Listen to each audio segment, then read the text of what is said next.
Canada's trade relations with the United States sure seem to have hit a rough patch. President Donald Trump is taking a hard line on softwood lumber, dairy products, and the entire North American Free Trade Agreement. But while efforts are being made to mend our trade relations with our closest neighbor, there is a clarion call to increase trade with China, the world's largest market. Earlier today, I had a chance to talk trade with Canada's newly appointed ambassador to China. Here is that conversation. Ambassador, it's great to see you. Pleasure to be here. I wonder if we could start with just the whole issue of trade and how Trump has sort of informed the debate on this end. What does that mean for Canada-Chinese trade and the opportunities that we see there? Well, look, my mandate from the Prime Minister is very clear. We want more and more and more. We want more trade. We want more investment. We want more tourists, more of everything in both directions. And I think we're keen. I think the Chinese are keen. So I think we're going to make progress.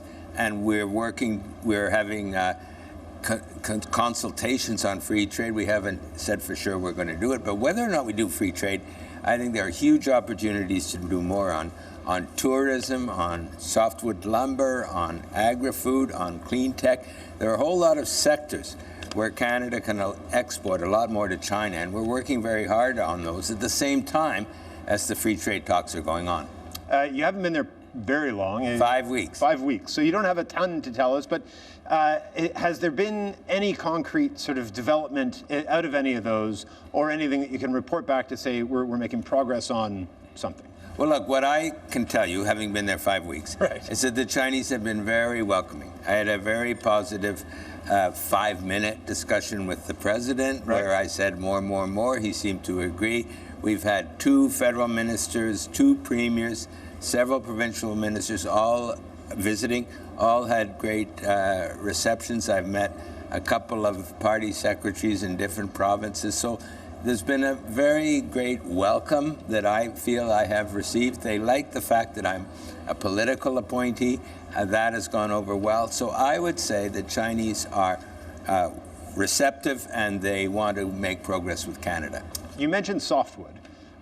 What is the opportunity for softwood as you see it, and how do you take what's happening now in North America on softwood and turn that into a gain for us in Asia? Okay, I think François-Philippe Champagne, the trade minister, made great progress, and his timing was impeccable when he was in China last week, and we spoke to a lot of people in the trade, and the Chinese want to buy more wood from us, and they have their own environmental and clean energy requirements that's consistent with buying more Canadian wood. So I am hopeful that there will be a big increase in sales of Canadian forest products to China. It has to get on this leaders list, but we are making progress towards that. You know, we've been trying. I remember as an NRCan minister back in 2005 going to China to sell more wood. So we've been at it for a while. We've built a model city built of wood. And so, but progress has been made over the years. I think the Canadian industry has to be serious about a long-term commitment, but I think the Chinese are definitely ready to buy. The part of the trickiness of this is they're our second biggest trading partner. I don't think we crack their top 100. I mean, we're not very high on the list of priorities. How do you navigate that and make sure that what we want to get done can get done with this government? With this government in China? Right. Okay, I think there's 2 things. One, we're not huge, but we're not tiny. I think that the Chinese want to deal with us for economic reasons, but perhaps more important politically.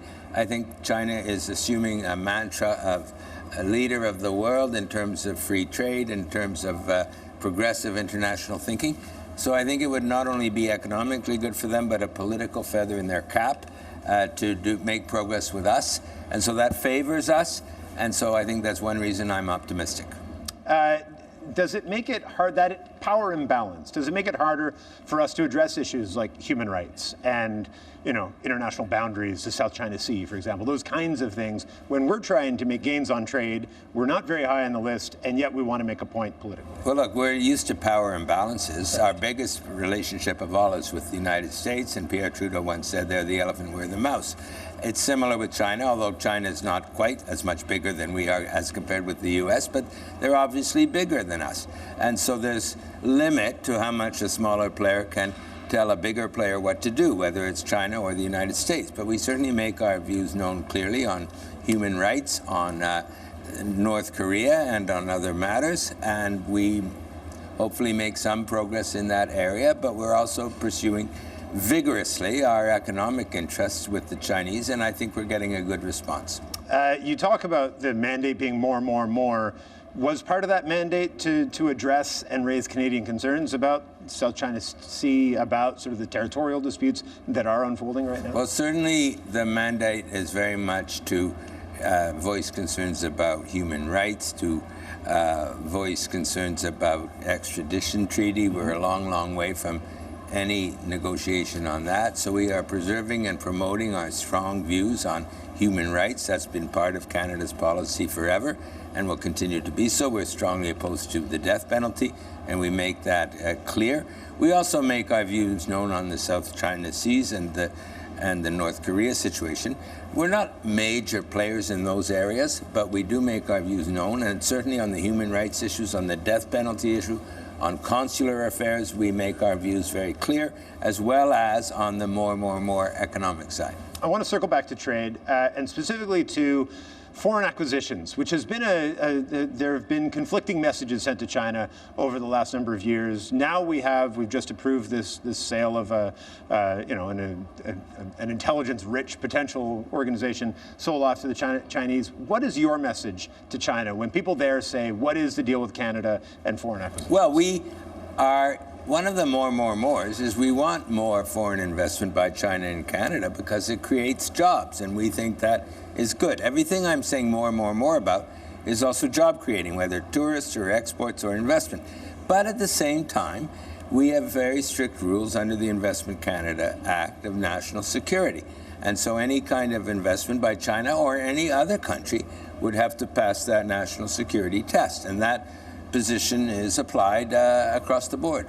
Listen, we're going to have to leave it there. Sadly, out of time. It was really nice to see you. Thank you for coming. Thanks. Great pleasure to talk.